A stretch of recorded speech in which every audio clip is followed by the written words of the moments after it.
9장 23절에서 28절까지 말씀입니다. 히브리서 9장 23절에서 28절까지 말씀, 하나님의 말씀을 받들어 봉독할 때 살아계신 하나님의 음성을 들으시기 바랍니다. 그러므로 하늘에 있는 것들의 모형은 이런 것들로서 정결하게 할 필요가 있었으나 하늘에 있는 그것들은 이런 것들보다 더 좋은 제물로 할지니라. 그리스도께서는 참 것의 그림자인 손으로 만든 성소에 들어가지 아니하시고 바로 그 하늘에 들어가사 이제 우리를 위하여 하나님 앞에 나타나시고 대제사장이 해마다 다른 것의 피로써 성소에 들어가는 것 같이 자주 자기를 드리려고 아니하실지니 그리하면 그가 세상을 창조할 때부터 자주 고난을 받았어야 할 것이로되 이제 자기를 단번에 제물로 드려 죄를 없이 하시려고 세상 끝에 나타나셨느니라. 한번 죽는 것은 사람에게 정해진 것이요 그 후에는 심판이 있으리니 이와 같이 그리스도도 많은 사람의 죄를 담당하시려고 단번에 들이심 받으셨고 구원에 이르게 하기 위하여 죄와 상관없이 자기를 바라는 자들에게 두 번째 나타나시리라. 아멘. 명품 가방 이런 것에 관심이 좀 있으십니까? 제가 저희 아내한테 물어봤더니 명품 가방을 좋아하지 않은 분은 없을 거다. 다만 비싸서 안 살 뿐이지 혹시 가질 수 있다면 마달 분들은 뭐 남성이든 여성이든 마찬가지겠습니다만 마다할 사람은 없을 것이다 라고 이야기를 했습니다. 그 명품 가방에 대해서 한동안 이런 이야기가 유행했습니다. 명품 가방, 그 명품 가방을 이렇게 흉내낸 모조품, 짝퉁이라고 하죠. 그 짝퉁들을 진품과 구별하는 방법이 있다라는 겁니다. 언제 알 수 있느냐? 갑자기 비가 와서 우산 없을 때 그때 알 수 있다는 거예요. 어떻게 하는지 아세요? 비가 왔는데 우산이 없잖아요. 보통의 가방을 든 사람이라면, 그리고 그 짝퉁, 가품을 든 사람이라면 그걸 이렇게 들어서 머리를 가린다는 겁니다. 근데 진품, 명품을 가진 사람은 어떻게 할까요?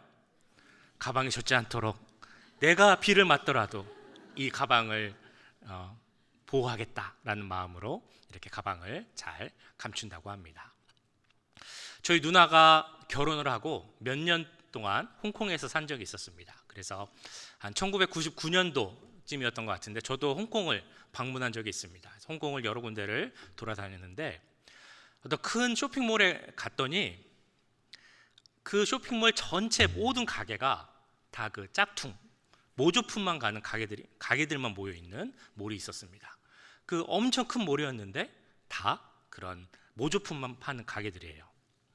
그런데 알고 봤더니 재밌는 거는 그 모조품에도 A급, B급, C급이 있다는 겁니다. 그래서 그걸 잘 보고 들어가야 된다라고 이야기를 하더라고요. 그래서 저도 잘 보고 A급 그 가품을 파는 가게에 들어가서 지갑을 한번 산 적이 있었습니다. A급 가품, 그 모조품에 관심 있으신 분들은 모르겠지만 정말 잘 만든 진품하고 똑같은 그런 물건들도 있습니다. 근데 우리 모두가 잘 알고 있는 것처럼 아무리 좋고 잘 만든 물건이라 할지라도 그냥 A급이 아니라 특 A급이라 할지라도 가품은 가품일 뿐 진품이 아니라는 사실이죠. 짝퉁은 짝퉁일 뿐이다. 바로 이 사실입니다. 그리스 철학자 중에 우리가 눈에 보는 이 세상, 이 사실은 전부 가짜다, 진품이 아니고 모조품이다 라고 말했던 철학자가 있습니다. 혹시 누군지 아시나요? 플라톤이라는 철학자입니다. 플라톤이 뭐라고 얘기를 했냐면 이 세상은 사실 두 세상이 있다라고 이야기를 합니다. 한 세상은 진품, 진짜, 본질이라고도 할 수 있고 원형, 프로토타입이라고도 할 수 있는 진짜 세상, 그 세상을 이데아 세상이라 부른다라고 말합니다. 그리고 이쪽에 또 다른 세상이 있는데 이 세상은 어떤 거냐면 이 진짜 세상, 이데아 세상을 카피해서 모방해서 만든 모조품 세상, 가짜 세상이라고 보는 거죠. 우리가 눈에 보고 살아가고 있는 이 세상이 바로 이 이데아를 카피한 가짜 세상이다 라고 이야기하는 것이 바로 플라톤의 이데아론입니다. 근데 오늘 본문 말씀을 보시면 이 플라톤의 이데아론과 비슷한 구조로서 설명을 하는 말씀이 있습니다. 사실 히브리서 자체가 헬라 철학에 영향을 많이 받았다고 할 수 있죠. 그 내용이 바로 23절에 이렇게 나옵니다. 그러므로 하늘에 있는 것들의 모형은 이런 것들로서 정결하게 할 필요가 있었으나 하늘에 있는 그것들은 이런 것들보다 더 좋은 제물로 할지니라. 23절 처음에 모형이라는 그 말씀 표현이 나오죠. 그러니까 이 세상에 있는 게 모형이고, 그러면 그 모형이 본뜬 진짜 원형이 하늘나라에 있다라는 것입니다. 그리고 이 땅에 있는 것은 그 원형, 프로토타입을 카피한 모형이다라고 이야기를 하고 있는 것이죠. 이 말씀을 더 잘 이해하기 위해서는 그 앞장인 8장 4절 5절 말씀을 보시면 이해가 됩니다. 예수께서 만일 땅에 계셨더라면 제사장이 되지 아니하셨을 것이니 이는 율법을 따라 예물을 드리는 제사장이 있음이라. 그들이 섬기는 것은 하늘에 있는 것의 모형과 그림자라. 모세가 장막을 지으려 할 때에 지시하심을 어둠과 같으니. 이 말씀을 이해하려면 그 모세가 장막을 지었을 출애굽기까지 올라가야 되죠. 이스라엘 백성들이 애굽을 탈출했습니다. 시내산에 갔는데 하나님께서 이스라엘 백성들이 제사를 지을 수 있도록 성막을 지으라라고 명령을 하십니다. 근데 그 성막은 너희들이 알아서 지어 이게 아니었고요. 어떻게 지어야 하는지, 어떤 재료를 지어야 하는지 아주 자세하고 세밀하게 그 성막 짓는 법을 알려주십니다. 그래서 성막을 짓고 거기서 제사를 드리죠. 근데 오늘 말씀에 보시면 이들이 그냥 지은 것이 아니라 하나님의 지시하심에 따라 그 성막을 지었음에도 불구하고 그것은 단지 하늘에 있는 원형, 하나님이 계시는 진짜 성전의 모형 혹은 그림자에 불과하다라고 이야기를 하고 있는 것입니다. 그러니까 이 모세가 지었던 그 성막, 나중에는 솔로몬이 짓는 성전, 그 성전에서 드렸던 그 많은 제사들, 그 제사를 드리며 하나님 앞에 나아갔던 제사장들, 또 제사를 드렸던 사람들, 제사를 드리며 제물을 통해 흘렸던 그 많은 피들, 이것들이 사실 하나님께서 그들의 속죄를 위하여, 이스라엘 백성들의 속죄를 위하여 잠시 허락하신 것이긴 하지만, 그러나 그것은 잠깐 있는 것일 뿐 원형이 되지 않고 모형 혹은 그림자밖에 되지 않는다는 것입니다.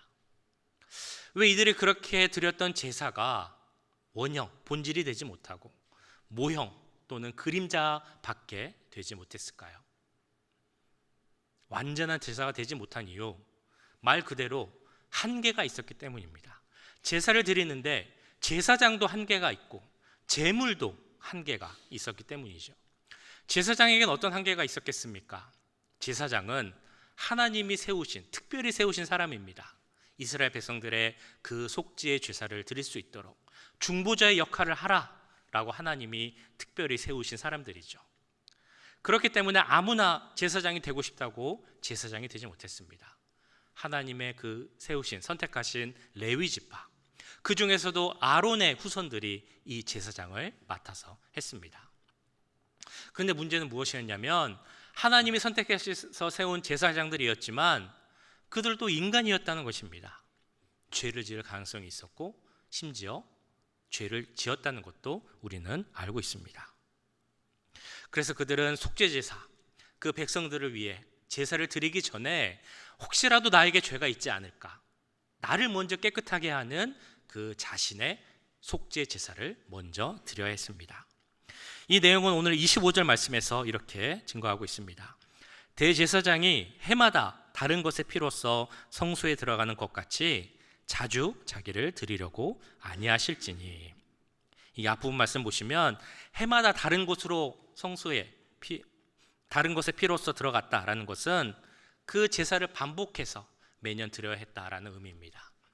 이 말씀을 9장 7절에서는 이렇게 말씀하고 있죠.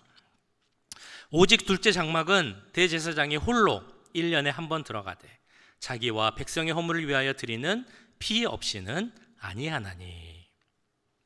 여기서 나오는 둘째 장막, 무엇을 의미하는 말일까요? 우리가 성막을 가면 먼저 성소가 있고 그 뒤에 지성소가 있죠. 이 지성소는 하나님이 거하시는 거룩한 곳입니다. 아무나 갈 수 없고 대제사장만 1년에 한 번 대속죄일에 갈 수 있습니다. 그런데 그거 갈 때도 이 대제사장은 혹시라도 나에게 죄가 있지 않을까 해서 자기를 위한 제사를 먼저 드려야 한다는 것입니다. 이처럼 대제사장일을 할지라도 자신의 일을 위한 속죄의 제사를 먼저 꼭 드려야 할 만큼 죄를 벗어날 수 없는 그런 존재였기에 이런 대제사장이 드리는 그 제사는 한계가 있을 수밖에 없다라는 것입니다. 뿐만 아니라 우리 인간 대제사장이 드리는 그 제사가 그림자이고 모형인 이유는 그 제물이 한계가 있기 때문입니다. 아무리 흠없고 순결한 짐승이라 할지라도 나를 위해 죄를 대신해 죽은 그 짐승의 효력은 그 짐승의 피로 드리는 그 제사 한 번, 그 시한은 그 제사 한 번밖에 안 된다라는 것입니다. 그 제물로 영원한 속죄, 완전한 속죄를 바랄 수는 없다는 것이죠. 그럼 어떻게 영원하고 완전한 속죄를 바랄 수 있겠습니까? 그 제물이 완전하고 흠없는 제물이 되어야 한다는 것이죠. 인간이시면서 죄 없는 제물이신 예수 그리스도가 희생 제물이 되어야만 그 제사가 완전한 제사가 될 수 있다라고 말을 하고 있는 것입니다. 26절 말씀입니다. 그리하면 그가 세상을 창조할 때부터 자주 고난을 받아서 할 것이로되 이제 자기를 단번에 제물로 드려 죄를 없이 하시려고 세상 끝에 나타나셨느니라. 이 말씀처럼 예수님의 제사가 완전한 제사가 아니라면 우리 인간이 드리는 제사처럼 또 반복해서 드려야 하겠지만 예수님의 제사는 완전한 제사이기에 단번에 그 제물을 몸으로 제물을 드린 제사를 드릴 때 그것이 완전한 제사가 되어서 또 반복할 필요가 없다라는 것입니다. 10장 10절에서는 이렇게 증거합니다. 이 뜻을 따라 예수 그리스도의 몸을 단번에 드리심으로 말미암아 우리가 거룩함을 얻었노라. 거룩하고 완전하신 대제사장이 되신 예수님.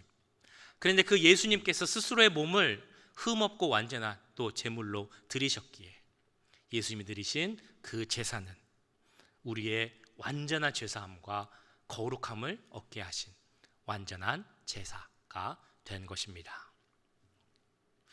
이처럼 히브리서는 계속해서 같은 내용을 어찌 보면 반복한다라고 할 수 있습니다. 예수 그리스도의 우월성, 예수 그리스도가 하신 그 속죄 사역의 우월성, 이것을 계속 반복하고 나타나고 있죠. 예수님이 구약의 율법보다 뛰어나다, 예수님이 모세보다 뛰어나다, 예수님이 제사보다 뛰어나다라고 반복을 합니다. 그래서 히브리서를 쭉 보시면 자주 나오는 표현이 있습니다. 바로 더 좋은이라는 표현입니다. 더 좋은 약속, 더 좋은 언약, 더 좋은 소망, 더 좋은 재물, 더 좋은 본향, 더 좋은 부활. 이처럼 더 좋은 것을 얻을 수 있는 이유는 바로 우리가 믿는 예수 그리스도가 우월하시기 때문이죠. 7장에서는 이 예수 그리스도가 뛰어나다, 우월하다라는 것을 나타내기 위해서 예수님이 레위 제사장의 그 계통을 받는 것이 아니라 멜기세덱의 반차를 이어받고 있다라고 말하고 있습니다. 불완전한 제사를 드리는 그 레위 제사, 지파의 제사를 제사장의 계통을 이어가면 예수님이 완전한 제사를 드린다라고 할 수 없기 때문에 레위 지파가 아니다라고 말씀하고 있는 것이죠. 8장에서는 옛 언약이 아닌 새 언약을 이룰 분은 예수님밖에 없다라고 말씀하고 있습니다. 구약에서 주어진 율법, 그것도 귀한 것이지만 그것은 불완전한 것이고 그 불완전한 약속을 이루실 새 언약을 주실 분은 예수님밖에 없다라는 것이 강조되어 나타난 내용입니다. 이 모든 것을 포함해서 그것을 잘 요약해서 나타나는 예수 그리스도의 가장 뛰어난 능력, 그 우월성을 나타내는 것이라면 그것은 바로 다름 아닌 보혈의 능력일 것입니다.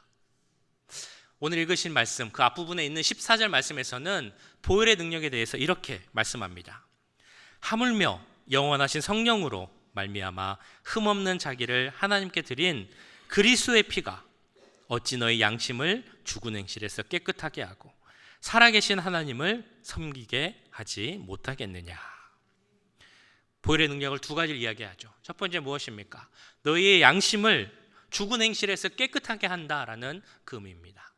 이 말씀은 이 보혈의 능력이 우리의 죄를 용서하시고 우리를 깨끗하게 하셔서 이제는 죄에서 멀어지게 하고 하나님께로 가까이 가게 한다라는 그런 말씀입니다. 두 번째 보혈의 능력은 하나님을 섬기게 한다라는 것이죠. 살아계신 하나님, 사실 우리가 그 이름조차 부를 수 없는 존재이지만 이제는 우리가 그 이름을 부르며 영광을 돌리고 그 얼굴을 구하고 찬양과 영광을 돌리는 것이 바로 우리에게 주어진 큰 혜택이라는 것입니다. 이 모든 것을 포함해서 보혈이 우리에게 주시는 가장 큰 능력, 가장 큰 선물은 무엇이겠습니까? 그것은 바로 생명이죠. 우리에게 새 생명을 허락하셨다라는 것입니다. 히브리서를 보시면서 혹은 신앙생활을 하시면서 오늘도 찬양을 많이 했습니다만 보혈의 능력, 그 피의 능력, 우리가 이렇게 말을 많이 하는데 혹시 이런 생각을 하셨는지 모르겠습니다. 왜 그렇게 피를 강조하느냐? 피에 도대체 어떤 의미가 있느냐라는 생각 해보셨는지 모르겠습니다. 그에 대한 말씀이 22절에 이렇게 나오죠. 율법을 따라 거의 모든 물건이 피로써 정결하게 되나니 피 흘림이 없은즉 사함이 없느니라. 뭐라고 말씀하십니까? 피 흘림이 없으면 죄 사함이 없다라고 말씀하십니다. 왜 그럴까요? 그건 바로 피가 곧 생명을 의미하기 때문입니다. 죄의 삭은 사망이죠. 죄를 범한 자는 죽을 수밖에 없습니다. 그 죽을 수밖에 없는 우리들이 그 죽음에서 벗어나기 위해서는 그 죄의 대가인 죽음을 대신해서 생명을 뜻하는 피로써 그 죽음의 문제를 해결해야만 우리의 죄 문제가 해결되는 것입니다. 그렇기 때문에 피 흘림이 있어야만 죄 사함이 있게 되는 것이죠. 이러한 예수님의 피 흘리심을 통해 우리는 죄 사함을 얻고 생명을 얻게 된 것입니다. 뿐만 아니라 이 피 흘리심, 보혈의 능력으로 말미암아 우리는 하나님 은혜 보좌 앞에 담대히 나아갈 수 있게 되었습니다. 그러므로 우리는 긍휼하심을 받고 때를 따라 돕는 은혜를 얻기 위하여 은혜의 보좌 앞에 담대히 나아갈 것이니라.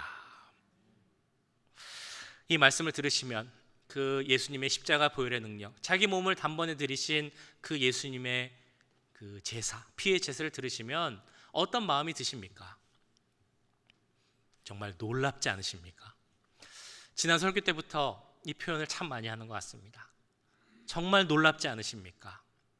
히브리서를 보실 때 그냥 이렇게 보시면 안 됩니다. 그 보혈의 능력을 우리가 체험하고 그 능력에 감사하며 그 은혜로 인하여서 정말 놀라운 은혜, 내가 어떻게 해야 하는가, 이런 반응이 우리에게 나와야 한다는 것이죠. 그런 반응이 나오십니까? 그런 은혜가 우리에게 임하길 간절히 소원합니다. 히브리서의 주제, 제가 계속 반복해서 말씀드리고 있습니다. 이제는 아마 다 아실 거라고 생각이 됩니다. 히브리서의 주제가 뭐였죠? 예수 그리스도의 우월성입니다. 모세보다, 천사보다, 율법보다, 제사보다 뛰어나신 예수님. 히브리서를 계속 보고 설교를 준비하고 말씀 묵상하다 보면 분명한 주제, 예수 그리스도의 우월성이라는 주제가 있지만 히브리서는 거기서 그치고자 하는 것이 아님을 우리는 깨달아야 합니다. 히브리서는 이것을 말하고 있는 것 같습니다. 그렇게 뛰어난 예수님, 모든 이름보다 뛰어나신 그 예수 그리스도가 당신하고 무슨 상관이 있습니까? 당신에게 그 예수 그리스도는 어떤 의미입니까? 나와 어떻게 연결되어 있습니까? 이런 질문을 던지고 있다는 것입니다. 다르게 이렇게 이야기할 수 있겠죠. 예수 그리스도의 십자가 보혈로 말미암아 죄의 사함을 입은 자로서 조금 전 우리가 봤던 것처럼 그 보혈의 능력으로 말미암아 모든 죄를 떠나게 되었고 하나님 앞에 나아갈 수 있는 자로서, 하나님의 얼굴을 볼 수 있는 자로서 우리는 지금 어떻게 믿고 어떻게 살고 있습니까? 이것이 지금 히브리서가 우리에게 던지는 질문이라는 것입니다. 그러니까 히브리서의 주제는 먼저는 아까 말씀드렸던 것처럼 예수 그리스도의 그 우월성, 그것을 얘기하고 있지만 동시에 히브리서는 성령의 능력으로 흠없이 자기를 드린 그 예수 그리스도의 피의 능력으로 죄 사함을 받은 우리들이 어떻게 살아가야 하는가, 이것이 바로 히브리서의 또 다른 중요한 주제라는 것입니다. 이 내용을 오늘 본문 26절 이하에서는 이렇게 이야기하고 있습니다. 이제 자기를 단번에 제물로 드려 죄를 없이 하시려고 세상 끝에 나타나셨느니라. 한 번 죽는 것은 사람에게 정해진 것이요 그 후에는 심판이 있으리니 이와 같이 그리스도도 많은 사람의 죄를 담당하시려고 단번에 들이심 받으셨고 구원에 이르게 하기 위하여 죄와 상관없이 자기를 바라는 자들에게 두 번째 나타나시리라. 26절에 세상 끝에 예수 그리스도가 나타나셨다라고 말씀하고 있습니다. 여기서 말하는 세상 끝이란 우리 종말, 마지막 때를 의미하는 것이 아니고 2000년 전 예수님께서 이 땅에 오셨을 그때를 의미합니다. 예수님은 자기 자신을 단번에 들여서 우리의 죄 문제를 해결하시기 위해 이 땅에 오셨습니다. 그럼에도 불구하고 27절에 나오는 것처럼 모든 사람은 죽을 수밖에 없습니다. 그러나 예수님의 피로 깨끗해진 하나님의 자녀들은 죽음이 끝이 아니게 되죠. 왜 그렇습니까? 예수 그리스도의 피로 구원을 얻고 생명을 얻었기 때문입니다. 그래서 예수님이 두 번째 우리 앞에 나타나실 때, 바로 그 심판의 때 우리는 구원을 받게 될 것이고 주님 곁에 서게 될 것을 믿습니다. 이 말씀이 의미하는 바는 이것입니다. 예수님의 처음 오심으로 시작된 구원의 역사, 지금도 진행되는 그 구원의 역사 한가운데 우리가 있다라는 것이죠. 이미 시작되었지만 아직은 완성되지 않은 그 구원의 역사에 서 있는 우리들에게 과연 너희들은 그 십자가 보혈의 능력으로 은혜의 보좌 앞에 나간 자로서 이 구원의 역사를 어떻게 이뤄가겠느냐, 이것이 바로 오늘 말씀을 통해 우리에게 주시는 하나님의 질문이라는 것입니다. 지금 우리는 어떤 삶을 살고 계십니까? 어떤 신앙의 모습을 갖고 계십니까? 나의 삶 가운데 어떻게 보혈의 능력을 나타내고 계십니까? 근데 제가 이렇게 보면 저는 이렇게 믿습니다. 아마 여기 계신 모든 분들이 그래도 어떻게 좀 더 잘 믿어볼까? 어떻게 좀 잘 예수님을 믿는 자로서 살아볼까? 좀 다른 모습을, 예수님을 증거하며 살 수 있을까? 라는 마음이 분명 있을 거라고 저는 믿습니다. 그런데 동시에 참 쉽지 않다라는 생각도 있을 거라고 봅니다. 사실 우리가 살아가는 모습이 비슷하잖아요. 매일 반복되는 생활 패턴들, 생각하는 것도 비슷하고 할 수 있는 것도 비슷하고 뭔가를 좀 해보고 싶어도 내가 할 수 있는 것도 별로 없는 것 같고 더 이상 어떻게 뭘 다르게 해야 하나, 이런 질문이 드실 수 있을 것 같습니다. 그때는 어떻게 해야 하겠습니까? 얼마 전에 본 책이 하나 있습니다. 존 오트버그 목사님의 책, 무리를 걸으려면 단순하게 믿으라 라는 책에 이런 이야기가 있습니다. 이 목사님의 할아버지 그리고 할머니가 계신데 할머니가 돌아가셨습니다. 그러니까 이 할아버지가 그 며느리, 그러니까 목사님에게는 어머니가 되죠. 어머니에게 전화를 해서 너희 어머니, 시어머니가 이렇게 갖고 있던 그릇 세트가 있는데 한번 와서 보고 괜찮으면 가져가서 써라 라고 연락이 왔다는 것입니다. 그래서 이 어머니가, 그러니까 며느리가 갔더니 이게 너무 좋은 그릇 세트래요. 그릇에도 명품이 있다고 하는데 그런 명품 세트였는지 모르겠습니다. 너무 좋은 건데 한 번도 보지 못했던 그런 그릇 세트였습니다. 20년 넘게 그 어머니를 만나서 알게 됐는데 이 아들도 며느리도 20년이 지나도록 한 번도 보지 못한 그릇 세트였습니다. 왜 이거를 우리가 몰랐을까요? 라고 그 할아버지한테 물어봤더니 할아버지 하는 말이 너희 어머니가 귀한 손님이 오시면 그때 쓰려고 이렇게 아끼고 아끼었는데 이걸 쓸 기회를 한 번도 찾지 못했다. 그래서 쓰지 못했다라는 것입니다. 그 이야기를 마무리하면서 이 책에 이런 글이 써 있습니다.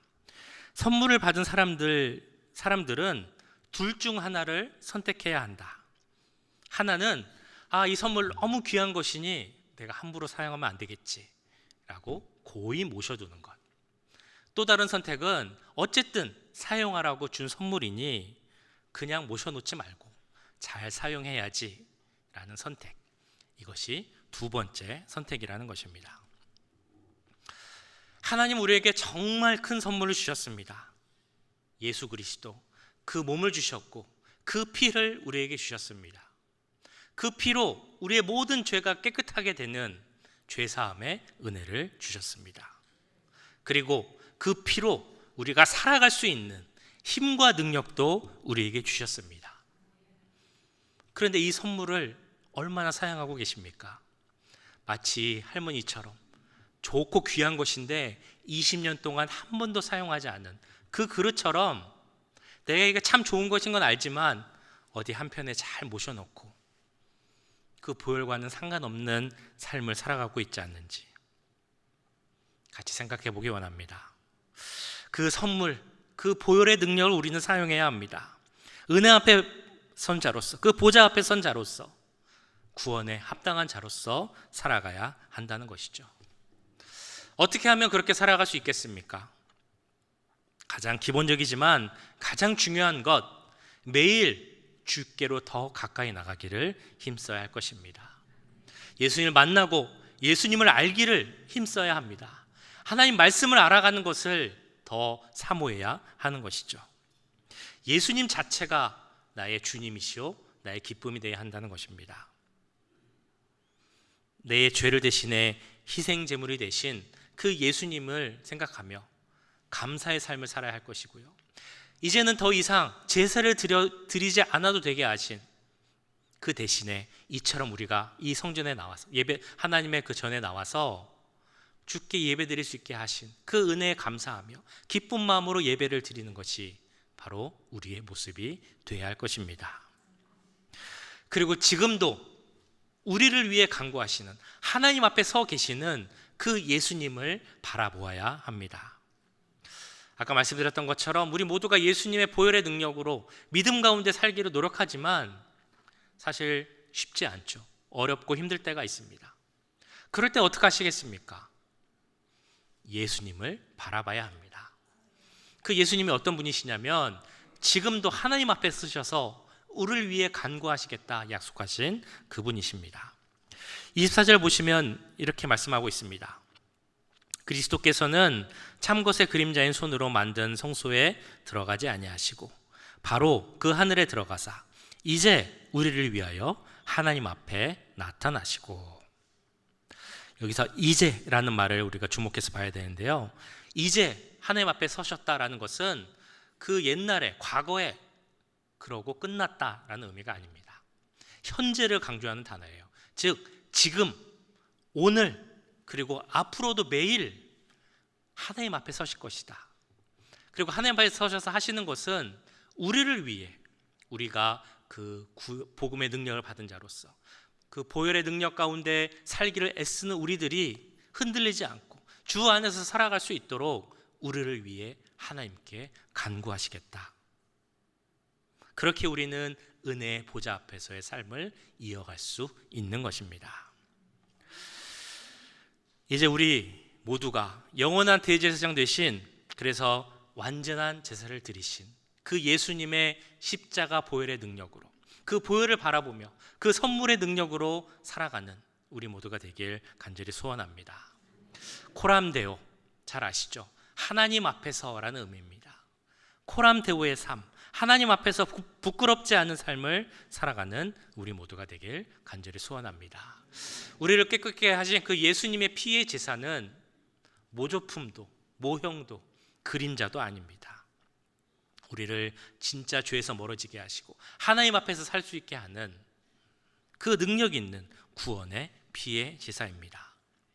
단번에 그러나 완전하게 그 보혈의 은혜를 허락하신 주님을 바라보며 그것에 감사하며 또한 그에 합당한 삶을 살아가는 그 주님의 말씀을 우리 마음에 품고 그 예수님의 보혈의 능력을 이 세상에 나타내며 살아가는 우리 모두가 되시기를 주님의 이름으로 간절히 축원합니다. 기도하시겠습니다. 사랑의 주님, 이 세상 어떤 것보다 뛰어나신 예수님의 이름, 그 예수 그리스도의 우월하심을 우리가 히브리서 말씀을 통해 보고 있습니다. 정말 그것이 우월하신 이유는 우리를 위하여서, 우리의 죄를 용서하시기 위하여서 그 몸을 들이시고 그 피의 제사로 우리를 깨끗게 하셨기에 우리 주님을 찬양하며 나아갑니다.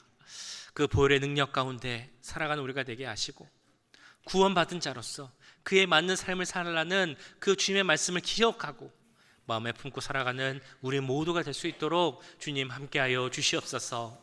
우리 마음에는 정말 소원이 있습니다. 하나님 뜻대로 정말 순종하며 살기를 원하지만 우리의 믿음이 연약하여서 그렇게 살지 못하는 모습을 보일 때가 있습니다. 그럴 때일수록 더 주님께 나아가게 하시고 지금도 하나님 앞에서 우리를 위해 간구하시는 예수 그리스도의 그 능력에 또한 은혜에 의지하며 나아가는, 그래서 그 예수님의 보혈의 능력을 증거하는 우리 모두가 될 수 있도록 주님 함께하여 주시옵소서. 우리에게 선물로 주신 그 보혈의 능력을 깊이 체험하고 감격하며 살아가는 우리 모두가 되게 하실 것을 믿사오며 이 모든 말씀 우리를 구원하신 예수 그리스도의 이름으로 기도하옵나이다.